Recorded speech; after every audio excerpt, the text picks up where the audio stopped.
গ্রাম বাংলার প্রকৃতির মাঝে একরের পর একর জুড়ে দিগন্ত বিস্তৃত ফুলের ক্ষেত, চোখ জুড়ানো, মন ভরানো নানান রঙের শীতকালীন মৌসুমী ফুলের পাহাড়। গাঁদা, রজনীগন্ধা, সূর্যমুখী, নানা রঙের চন্দ্রমল্লিকা, জারবেরা, মোরগ ফুল, বটল গ্রাস, এমনকি সর্ষে ফুল পর্যন্ত।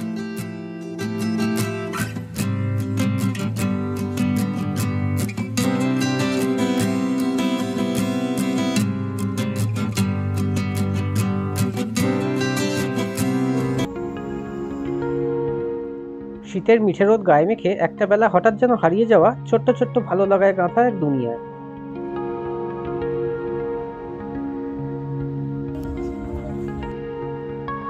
Oh, yes.